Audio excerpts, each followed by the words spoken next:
Hello dear students, myself Rajnish Kumar. बच्चों, आज हम क्लास 8 का मैथमेटिक्स का जो चैप्टर नंबर 5 है दैट इज डाटा हैंडलिंग, ये चैप्टर स्टार्ट करने जा रहे हैं। तो आज के इस वीडियो सेशन में आपको मैं कुछ बेसिक चीज़ें समझाऊंगा। चलिए तो स्टार्ट करते हैं हम। ये हमारा चैप्टर नंबर 5 है, data handling. Chapter 5, okay, data handling. चलिए तो सबसे पहले हम बच्चों ये जानेंगे कि डेटा होता क्या चीज़ है। ठीक है, इसको डाटा नहीं बोलेंगे, इसको डेटा पढ़ेंगे। ठीक है कि नहीं क्या?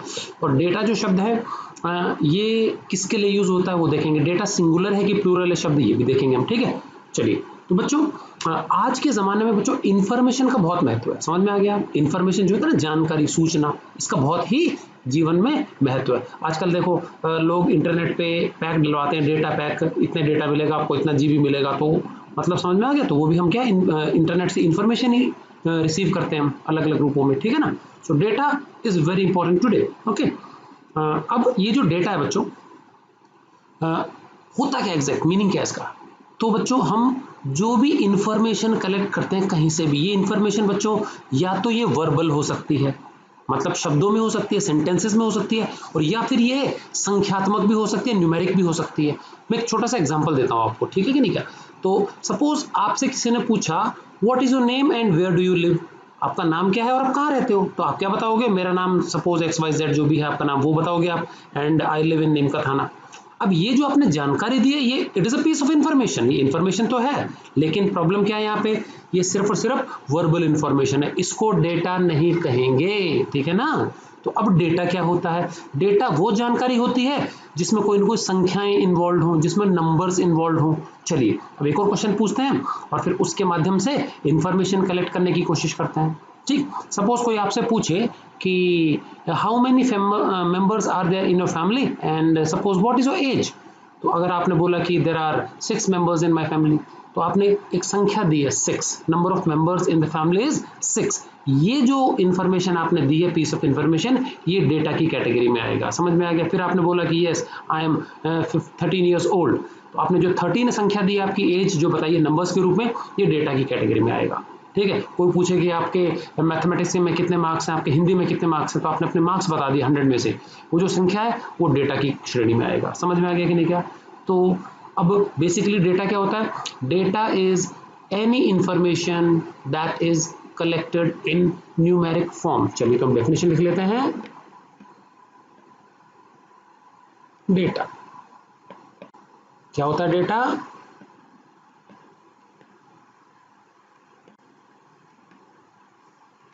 Information collected in numeric form is called data। Clear है क्या? ओके जी, ये तो हो गया हमारा डेटा। अब बच्चों जो डेटा होता है ना, ये कई प्रकार का हो सकता है। तो बेसिकली डेटा होता है एक तो हमारा रॉ डेटा। रॉ मतलब क्या होता है? अच्छा, आप लोग खाना खाते हो? सब खाते होगे, ठीक है कि नहीं क्या? अब मुझे बताओ, सपोज आपको मैं करेला ला के दे दूं, ठीक है ना, कद्दू ला के दे दूं, कोई सब्जियां बैंगन ला के दे दूं। अब एक तो आपको उनको कच्चा खाने के लिए बोला जाए और एक होता है उसको पका के खाया जाए, तो क्या फर्क पड़ेगा? कच्चा आप खा नहीं पाओगे, पकाने से थोड़ा सा टेस्ट परिवर्तन हो जाता है and it can be easily digestible. आपको कच्चे चावल या गेहूं दे दिए, आप नहीं चबा पाओगे, लेकिन उसको पका करके खाएं तो it is easy to digest, हजम आसानी से हो जाएगा। डेटा भी ऐसा ही है। डेटा जो रॉ डेटा होता है ना बच्चों, ये क्या है? लेंदी डेटा है, उसका जो ओरिजिनल रूप में कलेक्ट किया गया डेटा वो होता है। ठीक है, the original data which is collected in the lengthy format is known as raw data. For example बच्चों, सपोज एक स्कूल में, सपोज पर्टिकुलर क्लास में सपोज 80 बच्चे, और 80 बच्चों का मुझे डेटा कलेक्ट करना है। सपोज उनके साइंस में, मैथमेटिक्स में, हिंदी में, एसएस में कितने मार्क्स आए, तो मैंने सभी 80 बच्चों का नाम लिख लिया। 1 2 3 4 5 6 रोल नंबर वाइज, और बाद में आगे उनके सब्जेक्ट वाइज उनके मार्क्स लिख ले। तो ये जो लंबी चौड़ी लिस्ट बन गई, ये क्या है बच्चों, रॉ डेटा है। ठीक है कि नहीं का। अब लिस्ट है हमारे पास 80 बच्चों की और मेरे पास 4 सब्जेक्ट के मार्क्स है सपोज, तो 4 लिस्टें बन गई मेरे पास। ठीक है, अब सपोज मैं इसमें से जानकारी मैं आपसे पूछना चाहूं तो मुझे बताओ आपको समय लगेगा कि नहीं। सपोज मेरा पूछा गया क्वेश्चन क्या है कि आप बताइए मुझे देख करके कि जो गिवन हमारी जो डेटा दिया है मैंने, रॉ डेटा दिया है, उसमें से कितने ऐसे बच्चे हैं जिनके मार्क्स 35 से 65 के बीच में आए। तो आपको बहुत ज़्यादा समय लग जाएगा निकालने में, समझ आ गया। तो इसको इंटरप्रेट करना, समझना, उसको यूज करना वो थोड़ा सा मुश्किल होता है, टाइम कंज्यूमिंग होता है, समझ आ गया। तो क्या होता है रॉ डेटा, ओरिजिनल डेटा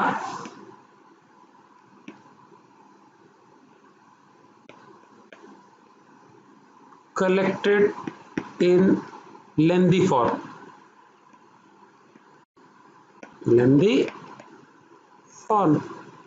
और ये क्या होता है अधिकतर, ये कन्वीनियंट नहीं है यूज करने के लिए, समझ में आ गया, नॉट इजी और कन्वीनियंट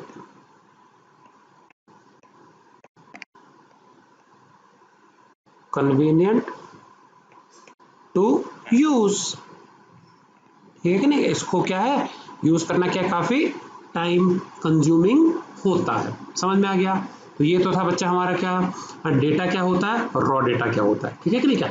चलिए अब एक और हम देखेंगे, रॉ डाटा की जगह क्या देखेंगे हम, प्रोसेस्ड डेटा देखेंगे। ठीक है कि नहीं क्या।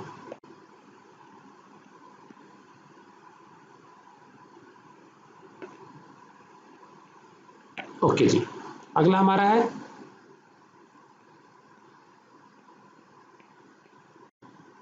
Processed data. इसी के बहुत सारे नाम हैं, इसको हम क्लासिफाइड डेटा भी बोलते हैं,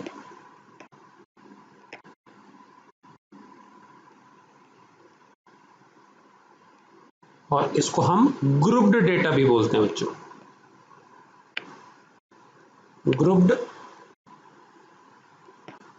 ठीक है, और टेबुलेटेड डेटा भी बोल देते हैं। ठीक है, तो वो जो ओरिजिनल लेंथी डेटा है बच्चों, अगर उसको मैं प्रॉपर टेबल में ग्रुप्स में डिवाइड कर दूं, प्रोसेसिंग कर दूं, क्लासिफाई कर दूं, वर्गों में बांट दूं, तो इस प्रकार का डेटा जो होता है शॉर्ट हो गया, कंडेंस हो गया, and it becomes easy to access, easy to use, easy to understand. इस प्रकार का जो डेटा होता है जो कि ग्रुप्स में बांट दिया गया है, उसको क्या बोलते हैं, प्रोसेस्ड डेटा बोलते हैं। ठीक है, ये डेटा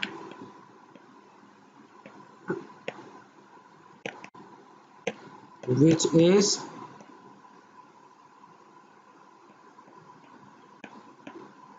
classified into groups। इस प्रकार का जो डेटा होता है वो ग्रुप डाटा हो गया। तो हम बोल सकते हैं इट इज शॉर्ट,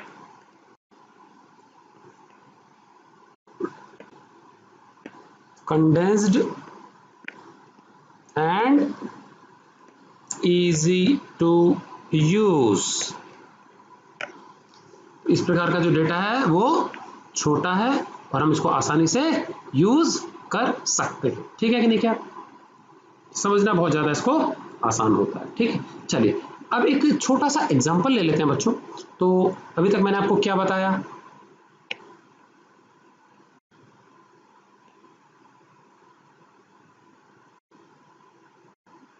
चलिए अब एक बार मैं आपको छोटे से एग्जांपल से समझा देता हूँ। ठीक है कि नहीं क्या, ये जो मैंने डेटास बताए हैं क्या होते हैं। ठीक है, फिर कुछ और चीजें भी इसमें देखेंगे। ठीक है, सपोज बच्चों आप कंसिडर कर लीजिए कि एक क्लास में 20 स्टूडेंट्स हैं। कितने बच्चे हैं, 20 बच्चे हैं। ठीक है, और उनके जो मैथमेटिक्स में 100 में से मार्क्स उन्होंने जो स्कोर किए टेस्ट में, वो मैं नीचे लिख रहा हूँ, क्या है ये, मार्क्स ऑफ 20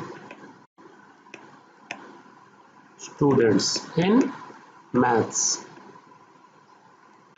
ठीक है, चलो, और ये किस में से है, 100 में से। चलिए तो सपोज पहले बच्चे क्या है, कितने, 50, फिर आए 60, फिर आए 70, फिर आए 80, फिर आए 2 बार 85, 85, 85, फिर आए 50, 60, 70, 80 सपोज, फिर 85, 85, 75, उसके बाद 80, 60, 85, 50, again 85, 70 and finally 75। काउंट करके देखेंगे 20 स्टूडेंट्स के हो गए कि नहीं हो गए।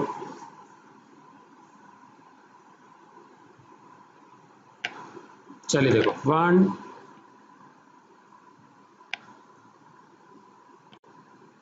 1 2 3 4 5 6 7 8 9 10, उसके बाद इधर आ जाते हैं 11 12 13 14 15 16 17 18 19 एंड फाइनली 20 आ गया बच्चों का। समझ में आ गया। चलिए तो 20 बच्चों के हमने मार्क्स लिख लिए। अब इस प्रकार का जो डेटा होता है ना वो कहलाता है रॉ डेटा या फिर अनक्लासिफाइड डेटा, ठीक है। और इसको क्या है, हमको ग्रुप्ड डेटा में कन्वर्ट करना है, ठीक है कि नहीं क्या। अब कुछ मैं इंपॉर्टेंट चीजें बता दूं आपको, ठीक है कि नहीं क्या। ये सारा हमारा डेटा की कैटेगरी में आ गया, ठीक है। अब बच्चों सबसे पहले हम बात करेंगे रेंज ऑफ डेटा क्या होता है, ध्यान से समझेंगे रेंज ऑफ डेटा, ठीक है। तो रेंज ऑफ डेटा क्या होता है बताओ, कि जो सबसे छोटी वैल्यू है और जो सबसे बड़ी वैल्यू है उनका जो अंतर है उसको बोलते हैं रेंज ऑफ डेटा, ठीक है। तो सबसे पहले इंपॉर्टेंट मैं बता रहा हूं क्या, रेंज ऑफ डेटा, ठीक है। तो रेंज ऑफ डेटा का मतलब क्या हो गया, क्या है ये, difference between the smallest and the largest value. समझ में आ गया। अब मुझे बताओ यहाँ पे रेंज क्या हो जाएगी, ऊपर जो दिया गया डाटा है उसमें रेंज बताओ क्या होगी, बताइए। तो यहाँ पे अगर हम बच्चों ध्यान से देखें तो सबसे छोटी वैल्यू जो है ना बच्चों 50 है और सबसे बड़ी से बड़ी वैल्यू 85 है। तो 85 बड़ी वाली माइनस 50 छोटी वाली, कितना आएगा बताइए, 35। तो ये तो हुआ रेंज। सबसे पहला काम है आपको रेंज पता करना है, ठीक है। तो रेंज समझ में आ गया क्या है, ठीक है। अब इसको हमको प्रॉपर टेबुलर फॉर्म में कन्वर्ट करना है। तो अब मैं आपको इसका एक फ्रीक्वेंसी टेबल बनाने जा रहा हूं, ठीक है, कि कैसे आपको फ्रीक्वेंसी टेबल बनाना है। फर्स्ट एक्सरसाइज में आपको यही समझाया गया है। तो how to construct a frequency table, ठीक है ना। चलिए तो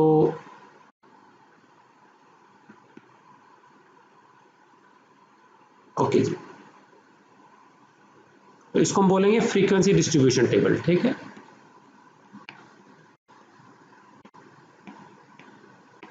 फ्रीक्वेंसी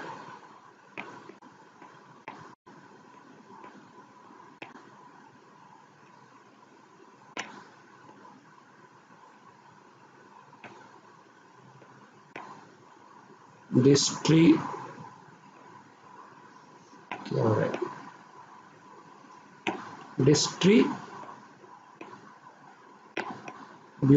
टेबल,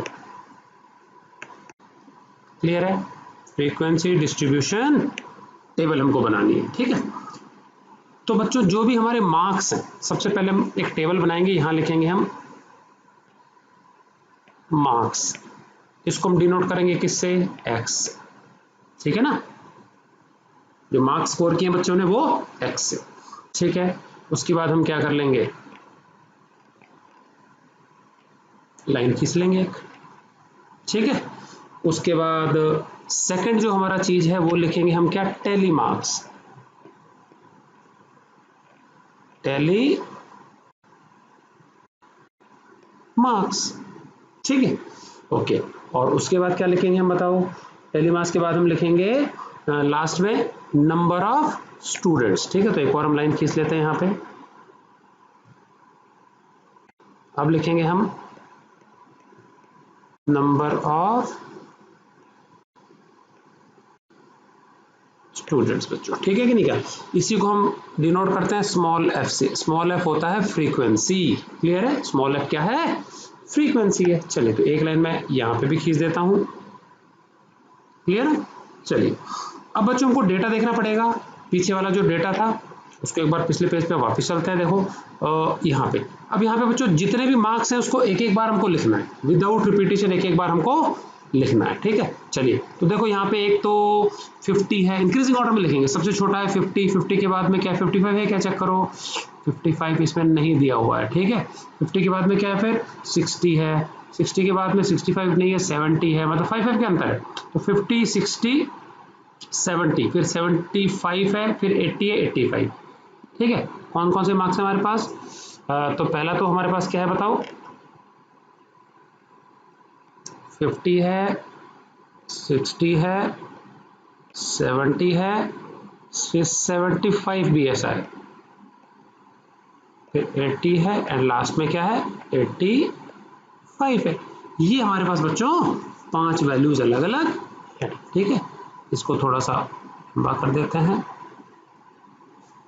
ओके? चलिए अब 1 बाय 1 हमको देखना है।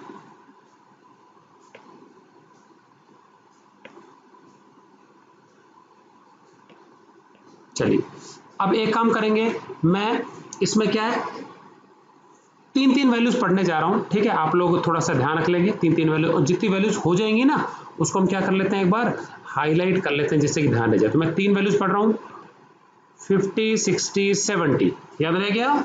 50 60 70, ठीक है? अब हम इनको टेबल में लगा देते हैं, 50 60 70 कहाँ आएगा, 50 60 70। अब हर एक वैल्यू के लिए हमको बच्चों एक निशान लगाना है, 50 60 70। तो देखो 50 के सामने एक आ गया, 60 के सामने एक आ गया, और 70 के सामने एक आ गया, 50 60 70 हो गया। तो एक वैल्यू रिपीट होगी तो उसका एक निशान लगा देंगे, ठीक है ना? चलिए अब अगली वैल्यूज देख लेते हैं हम क्या है बताओ, और मैं हाइलाइटर से आपको बताते भी जाऊंगा, जो हो जाएगा तो इससे आपको ध्यान रह जाएगा। इसके बाद अगली 3 देख लेते हैं, 80 85 85, ऐसे 3 के ग्रुप पे देख लेंगे, 80 85 85, ठीक है? चलिए अब स्क्रॉल कर लेते हैं, 80 85 85 निशान लगाना है, 80 85 85, 80 85 85, समझ में आ गया? तो 85 में हमने क्या डबल निशान लगा दिए, समझ में आया? ठीक है ना? तो बच्चों ऐसे निशान कितने लगाएंगे हम, तो सीधे डंडे हमको 4 लगाने हैं, और 5वां डंडा जो होगा वो क्रॉस में लगेगा, ताकि हमको क्या 5 का ग्रुप इजीली पढ़ने में आ जाए, ठीक है कि नहीं क्या? तो 5 का ग्रुप जो होता है इजीली हम लाइन काउंट कर सकते हैं। चलिए उसके बाद हम वापस देखते हैं कहाँ पहुंच गए हम, ये रहा। अगला हमारा क्या बताओ, अगला हमारा है 50 60 70, 50 60 70, ठीक है? चलिए तो 50 60 70 कहाँ जाएगा बताओ, ये रहा हमारा 50, ये रहा हमारा 60, और ये रहा हमारा 70, ठीक है? 50 60 70 में लगा दिया हमने, ठीक है? चलो अभी चलते हैं अगले 3 वैल्यूज कौन कौन सी हमारी, देखो लास्ट में तो वहां लिखिए 80 80 और 85 85, देखो ये तो लिखी हुई है हमारी 80, और ये दोनों 85 85 80 85 85, ठीक है? चलो अभी इसको भी हम मार्क कर लेते हैं, 80 85 85 80 85 85, चलिए 80 85 85, ओके? अब देखो 85 में बच्चों 4 डंडे लग गए हैं। अब अगर नेक्स्ट मुझे डंडा लगाना है तो मुझे इन चारों निशान को क्रॉस में काटते हुए लगाना पड़ेगा, तो 5 का गुच्छा हो जाएगा, ठीक है? चलिए वापस पीछे क्या बताओ, अगला है 75 80 60, 75 80 60, ठीक है? चलिए तो 75 80 60 निशान लगा देते हैं, 75 80 60, 75 80 60, ठीक है? ये 3 निशान हो गए, ये 3 निशान हो गए, ठीक है? चलिए अब वापस चलते हैं पीछे, कहाँ पहुंच गए हम, 85 50 85, 85 50 85, ठीक है? तो इसको क्या कर लेंगे बताओ हम, 85 50 85, 85 50 85, तो देखा आपने मैंने क्या किया, जैसे ही 4 निशान हो जाते हैं तो क्या करना है हमको, जो 5वां निशान है उसको क्रॉस में लगाना है, ठीक है कि नहीं क्या, और बाकी सिंगल सिंगल रह जाएंगे, ठीक है ना। चलिए अब क्या रह गया हमारा, वापस चलते हैं। अब देखो इधर तो 70 रह गया और नीचे 75, दो रह गए 70 एंड 75, ठीक है। तो भी हाईलाइट कर देते, ये 70 गया और ये 75 गया, ठीक है। तो इस प्रकार से सारे हो जाएंगे 70 75। चलिए 70 एंड 75 कहाँ लगा देंगे, देखो ये लगा दिया मैंने 70 में और ये लगा दिया मैंने 75, ठीक है।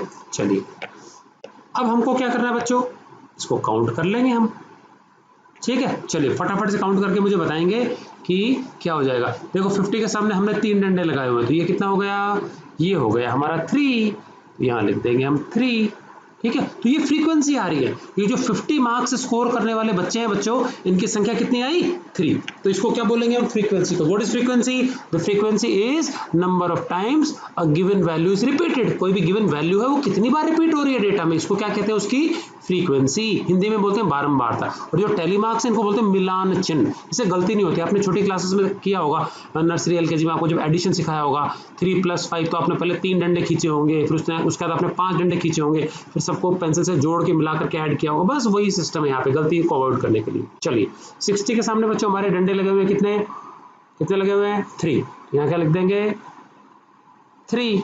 70 के सामने भी 3 ही है, 75 के सामने 2 है, 80 के सामने 3 है, एंड 85 के सामने 5 और 1 6 हो गए। क्लियर है। अब इसके बाद क्या करना है हमको, इसके बाद हमको क्या करना है बच्चों, यहाँ पर टेबल को थोड़ा सा मैं इंक्रीज कर रहा हूं और क्या कर देंगे, ओके जी। अब यहां लिख देंगे हम टोटल। तो टोटल फ्रीक्वेंसी कितनी आती है बच्चों, देखो 20 बच्चे थे ना हमारे पास, तो अभी हम क्या कर लेंगे, इन सबको देखो ऐड कर लेंगे, ठीक है। ये जो हमारा आया ना, इन सबको ऐड करके देखेंगे। चलो ऐड करो, 3 + 3 + 3 9 और 2 11 और 3 14, 14 और 6 कितना आता है, 20 आता है। तो हमारा करेक्ट हो गया। ये जो हमने अभी किया है ना बच्चों, ये है हमारा फ्रीक्वेंसी डिस्ट्रीब्यूशन टेबल। क्या है ये, हमारा फ्रीक्वेंसी डिस्ट्रीब्यूशन टेबल है। क्लियर है। तो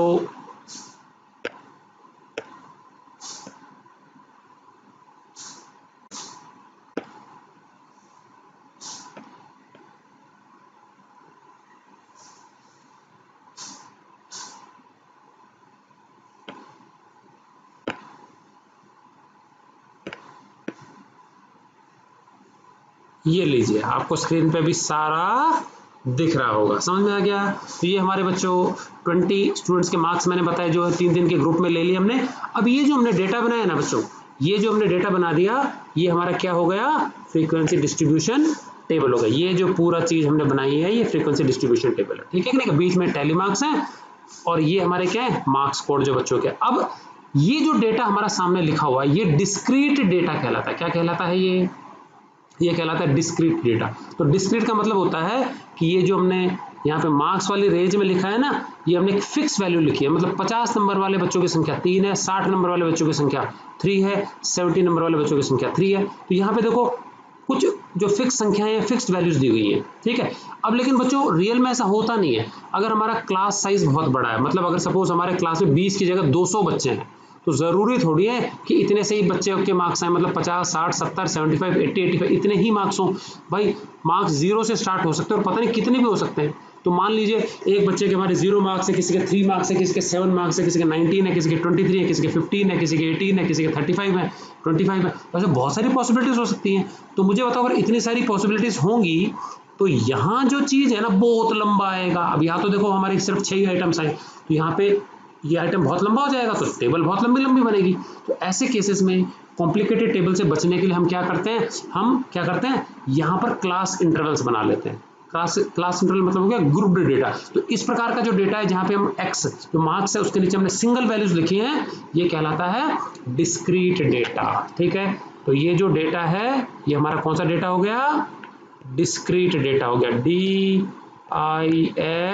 DISCRET, डिस्क्रीट डेटा। इसका मतलब x की वैल्यू क्या होगी, फिक्स होगी। वैल्यू ऑफ एक्स कैसी होगी, फिक्स्ड। ठीक है।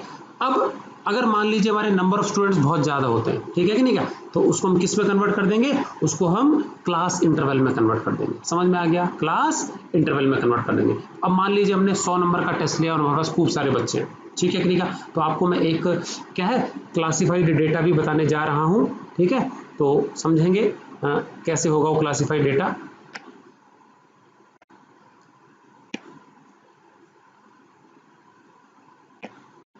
चलिए,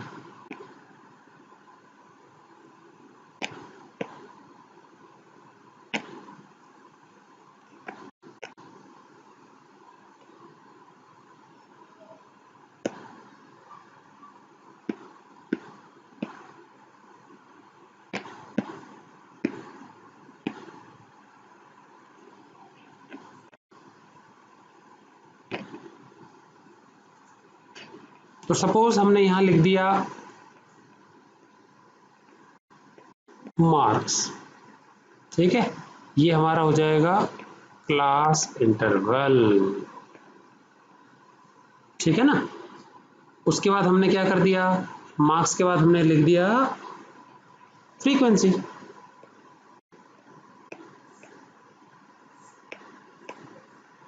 इसको हम डिनोट करते हैं एफ से। ठीक है, चलिए अब मैं कुछ इंटरवल्स बता रहा हूँ। मान लीजिए वही हमारे पास बहुत सारे 80-85 के आसपास बच्चे हैं क्लास में, है ना, और 100 मार्क्स का टेस्ट लिया, तो भाई कुछ ऐसे बच्चे होंगे जिनके बहुत ही कम मार्क्स आएंगे। तो पहला इंटरवल हम बना लेते हैं 0 से 10 मार्क्स कितने बच्चों के आए, 10 से 20 मार्क्स कितने बच्चों के आए, 20 से 30 मार्क्स कितने बच्चों के आए, 30 से 40 मार्क्स कितने बच्चों के आए, 40 से 50 मार्क्स कितने बच्चों के आए, 50 से 60 मार्क्स कितने बच्चों के आए, 60 से 65 मार्क्स कितने बच्चों के आए। ठीक है, एंड सो ऑन, आगे भी लिख लेंगे हम। ठीक है नहीं क्या, ये मिस्टेक हो गई हमारी, 60 से हमारा बच्चों 70 होना चाहिए था, नहीं 50 से 60 एंड 60 से 70। क्लियर है, तो 10-10 का गैप ले लिया। ठीक है, चलिए अब मान लीजिए 0 से 10 मार्क्स वाले बच्चे जो पढ़ने में बहुत ही कमजोर होते हैं, वो बहुत ही कम होते हैं हर क्लास में, तो मान लीजिए ऐसे बच्चों की संख्या सिर्फ कितनी है, 4 है। ठीक है ना। उसके बाद 10 से 20 मार्क्स वाले जो बच्चे हैं उनकी संख्या सपोज 7 है। अगले जो है वो 13 बच्चे हैं, अगले बच्चे 20 हैं सपोज, इसमें 16 है सपोज, इसमें 15 है, और इसमें 18 बच्चे हैं, एंड सो ऑन सपोज। ठीक है, तो अब यहाँ पे बच्चों इस प्रकार का जो डेटा होता है, इस प्रकार का डेटा को बोलते हैं क्लासिफाइड डाटा, और ग्रुप्ड डेटा में आता है ये। किस में आता है ये, ग्रुप डेटा में। और यहाँ पे जो हमारा मार्क्स थे किसमें, क्लास इंटरवल। तो ये जो हमने 0 से 10 लिखा है, 10 से 20 लिखा है, 20 से 30, ये अलग अलग क्या है, ये क्लास इंटरवल्स है। ठीक है, अब हम क्या कर लेते हैं, कोई भी एक क्लास इंटरवल चूज कर लेते हैं। सपोज हमने चूज कर लिया क्या, क्लास इंटरवल हमने चूज कर लिया से 10 से 20, ये हमने क्लास इंटरवल चूज कर लिया। समझ में आ गया कि नहीं क्या। अब इस क्लास इंटरवल में बच्चों जो छोटी वाली वैल्यू होती है पहले वाली, इसको बोलते हैं lower limit, LOWER, lower limit. ठीक है कि नहीं क्या। और जबकि जो बड़ी वाली वैल्यू होती है उसको क्या बोलते हैं, अपर लिमिट।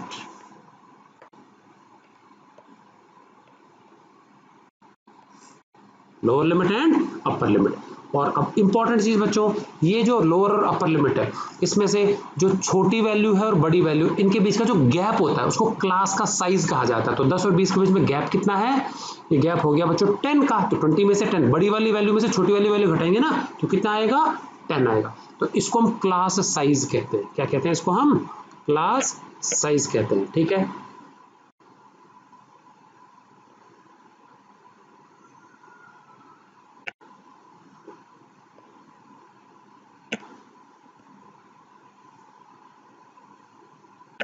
चलिए तो मुझे बताओ क्लास साइज क्या होता है, बताओ।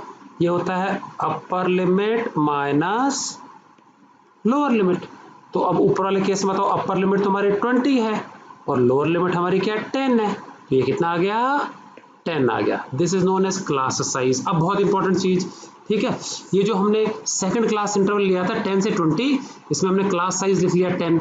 अब एक और चीज होती है क्लास मार्क। क्लास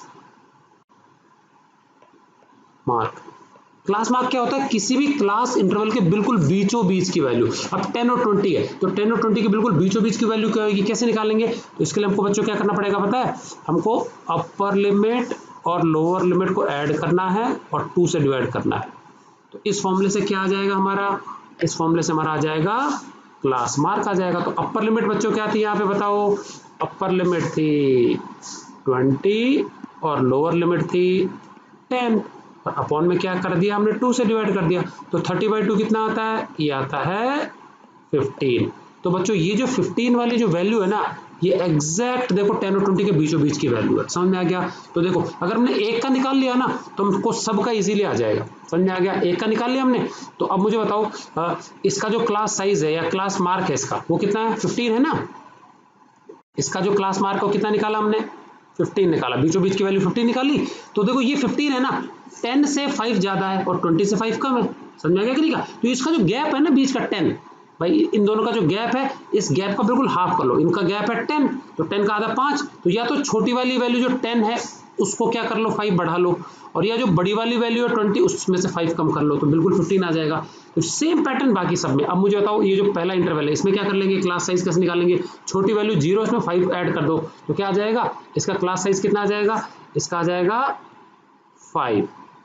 छोटी वैल्यू 10 में 5 ऐड करो 15, 20 में 5 ऐड करो 25, 30 में 5 ऐड करो 35, 40 में 5 ऐड करो 45, 50 में 5 ऐड करो 55, और लास्ट 60 में 5 ऐड करेंगे 65। तो ये सारे हमने बच्चों क्या निकाल लिए, क्लास मार्क निकाल लिए हर एक इंटरवल। तो मीनिंग समझ में आ गया, इसको टीपने की जरूरत नहीं, आप समझ लेना बस खाली, ठीक है। सो ये क्या हो गया हमारा क्लास मार्क हो गया, ठीक है कि नहीं क्या।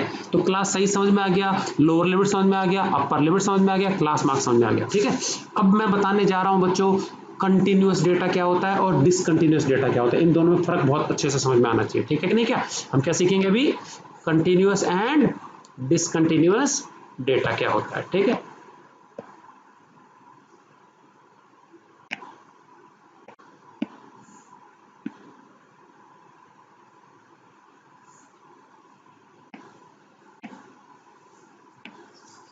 चलिए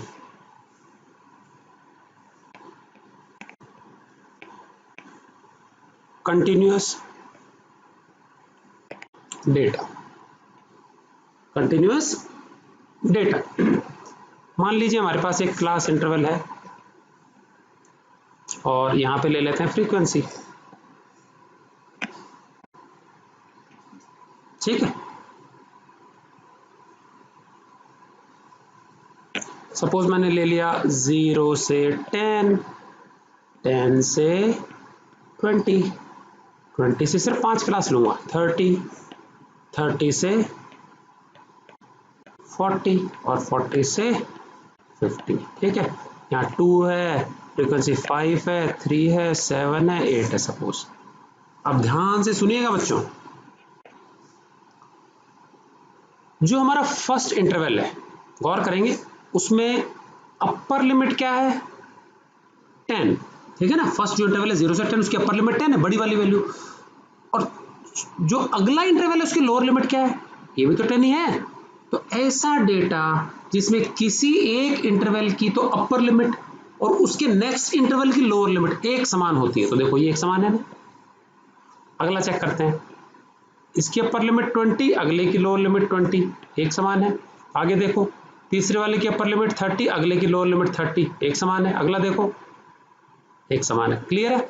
तो इस प्रकार का डेटा जिसमें किसी एक इंटरवल की तो अपर लिमिट और उसके नेक्स्ट इंटरवल की लोअर लिमिट एक समान हो, इस प्रकार का डेटा क्या कहलाता है, कंटिन्यूअस डेटा। समझ में आ गया। तो चलिए इसकी डेफिनेशन भी लिख लेते हैं, क्या होती है इसकी definition.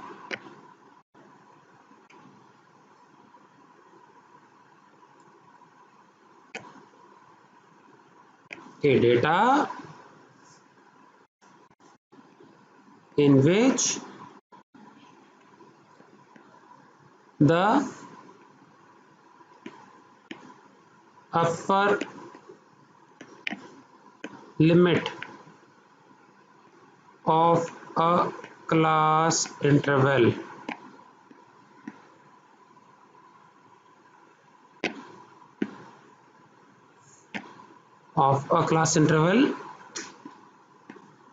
and lower limit of next class interval are same. समझ में आ गया? इस प्रकार का डेटा कहलाता है कंटिन्यूस डेटा। समझ में आ गया? एक ऐसा डेटा जिसमें किसी एक क्लास की जो अपर लिमिट है और अगले क्लास इंटरवल की लोअर लिमिट एक समान होती है, तो क्या कहलाता है? Continuous data. ठीक है। अब बच्चों इस कंटिन्यूस डेटा की एक खास बात है, मान लीजिए आपको कहा गया है, तो हमारा देखना, ये हमारा फर्स्ट इंटरवल है, ये पहला वाला 0 से 10, दूसरा हमारा 10 से, ये हमारा फर्स्ट इंटरवल है, ये हमारा सेकंड इंटरवल है, ये हमारा थर्ड इंटरवल है, ये हमारा फोर्थ इंटरवल है और ये लास्ट वाला हमारा फिफ्थ इंटरवल है। ठीक है कि नहीं? क्या? ओके। अब ये जो इंटरवल्स हैं हमारे, इन इंटरवल्स में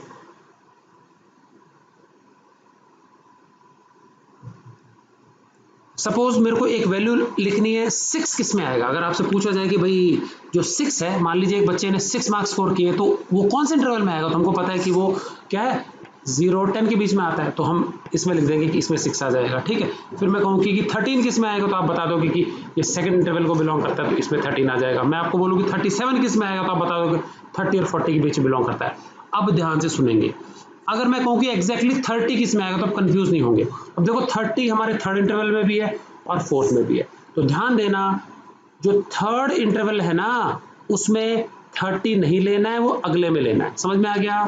तो किसी भी इंटरवल में जो दो वैल्यूज लिखी गई है, तो निचला वाला वैल्यू तो इसी इंटरवल में शामिल करनी है, अगली वाली वैल्यू अगले के लिए छोड़ देनी है, अपर वाली। तो एग्जांपल ले लेते हैं, थर्ड इंटरवल है सपोज, तो थर्ड इंटरवल में 20 इसी में आएगा, 21, 22, 23 पूरा इसी में आएगा, 29 तक इसमें आएगा, 30 वाला किस में जाएगा? नेक्स्ट वाले में जाएगा। समझ में आ गया कि नहीं? क्या? तो ध्यान देंगे, कंटिन्यूअस डेटा में जो कोई भी इंटरवल होता है, उसमें उसकी जो अपर लिमिट होती है वो नेक्स्ट इंटरवल में ली जाती है, ना कि उसी में, और बाकी सारा उसी में। तो 0 से 10 वाला जो इंटरवल है, उसमें 0 से लेकर के 9 तक की वैल्यूज ही आएंगी, 10 वाला अगले में जाएगा। सेकंड इंटरवल में 10 से 19 तक की वैल्यूज आएंगी, 20 नेक्स्ट वाले में जाएगा। समझ आ गया? इस प्रकार का डेटा होता है कंटिन्यूअस डेटा। अब मैं बताने जा रहा हूं आपको डिसकंटिन्यूअस डेटा। कौन सा डेटा?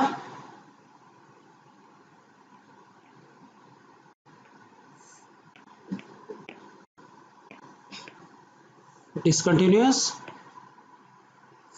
डेटा। ठीक है। ओके जी। अब वैसे ही हम लिख लेते हैं, एक हमारा क्लास इंटरवल है, क्लास इंटरवल सपोज हमने ले लिया, और दूसरा हमारी फ्रीक्वेंसी।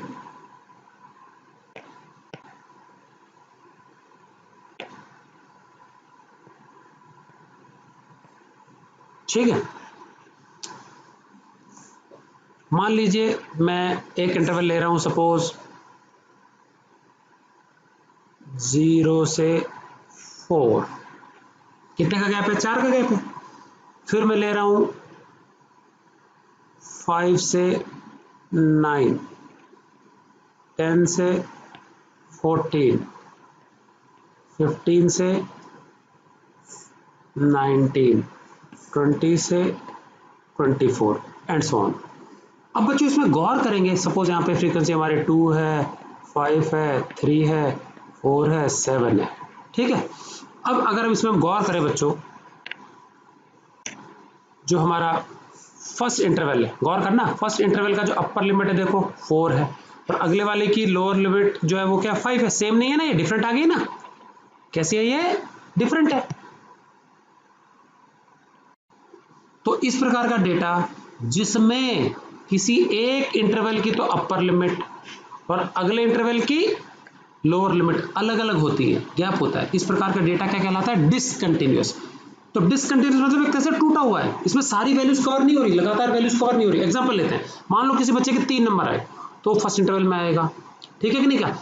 अब इस प्रकार के डेटा में एक इंपॉर्टेंट चीज है कि पहले इंटरवल में 0 BC में लेना है, 1 BC में लेना है, 2 3 BC में लेना है और 4 BC में लेना है। 4 अगले के लिए नहीं छोड़ सकते। क्यों नहीं छोड़ सकते? क्योंकि अगले में है ही नहीं 4। तो डिसकंटिन्यूअस डेटा जो होता है बच्चों, उसमें दोनों लिमिट अपर और लोअर सेम इंटरवल में लेनी होती है, जबकि कंटिन्यूअस जो डेटा है उसमें क्या करना होता है? अपर लिमिट जो होती है बच्चों वो अगले इंटरवल के लिए छोड़ देनी होती है। तो देखो जैसे फर्स्ट इंटरवल में 10 नहीं आएगा, 10 अगले में जाएगा, ठीक है। जबकि इस वाले केस में क्या है बताओ? इस वाले केस में क्या, देखो इस वाले केस में 4 अगले वाले में नहीं जा सकता। क्यों? क्योंकि वहां पे तो है ही नहीं। तो ध्यान देना, डिसकंटिन्यूअस जो डेटा होता है उसमें क्या करना है आपको? उसमें दोनों लिमिट सेम इंटरवल में शामिल करनी है, ठीक है कि नहीं क्या? और एक इंटरवल की अपर लिमिट अगले वाले की लोअर लिमिट डिफरेंट होती है। तो अब इसको डिसकंटिन्यूअस क्यों कहा गया, उसके कारण। अच्छा मुझे बताओ, अगर किसी बच्चे के 4.5 नंबर आए तो बताओ क्या वो फर्स्ट इंटरवल में आएगा? नहीं आएगा। फर्स्ट इंटरवल में नहीं आएगा ना, इसमें तो नहीं आएगा। क्या 4.5? 4.5 4.5 ये वैल्यू है मान लो, तो ना तो ये फर्स्ट इंटरवल में आएगा और ना ये सेकंड में आएगा, क्योंकि सेकंड तो 5 से चालू हो रहा है, तो इसमें भी नहीं आएगा। तो मतलब किसी में भी नहीं आएगा। समझ में आ गया? तो ये तो क्लासीफाई नहीं हो पाएगा, हिस्सा ही नहीं आएगा। तो इसकी थोड़ी सी क्या होगी? प्रॉब्लम हो जाएगी। समझ में आ गया कि नहीं गया? तो इस प्रकार का डेटा जिसमें सारी वैल्यूज क्या है? कवर नहीं होती हैं, वो कहलाता है क्या? Discontinuous data. समझ में आ गया? तो बच्चों आज हमने क्या क्या देखा? आज हमने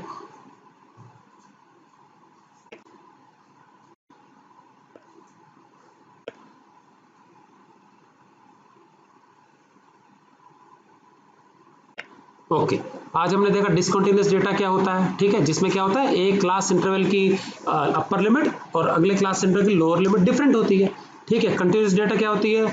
एक क्लास इंटरवल की अपर लिमिट और अगले क्लास की लोअर लिमिट सेम होती है, ठीक है कि नहीं क्या? और उसके बाद हमने क्या देखा?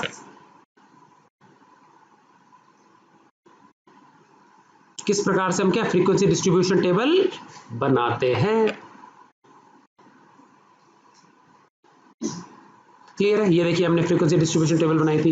डिस्क्रीट डेटा का मतलब समझाया मैंने कि जो एक्स है उसकी वैल्यू फिक्स होती है, अगले वाले में हमने क्या है? वैल्यू को किसी रेंज में ले लिया, क्लास इंटरवल ले लिया, ठीक है। रेंज ऑफ डेटा मैंने बता दिया कि जो सबसे बड़ी वैल्यू और सबसे छोटी वैल्यू होती है उसका अंतर होता है, ठीक है। एंड उसके बाद हमने क्या देखा था? जो रॉ डाटा और क्लासिफाइड डेटा होता है उसका अंतर बताया था मैंने। तो एक अगर हम टेबुलर फॉर्म में रख देते हैं तो ग्रुप या क्लासिफाइड डेटा होता है, और यदि हम ओरिजिनल लेंथी फॉर्म में होता है जो इनकन्वीनियंट होता है, यूज करना आसान नहीं है, उसी को हम रॉ डेटा बोलते हैं। और डेटा अल्टीमेटली क्या बताया मैंने कि जो भी इंफॉर्मेशन सूचना हम कलेक्ट करते हैं संख्यात्मक रूप में, न्यूमेरिकल रूप में, उसी को हम क्या बोलते हैं बच्चों?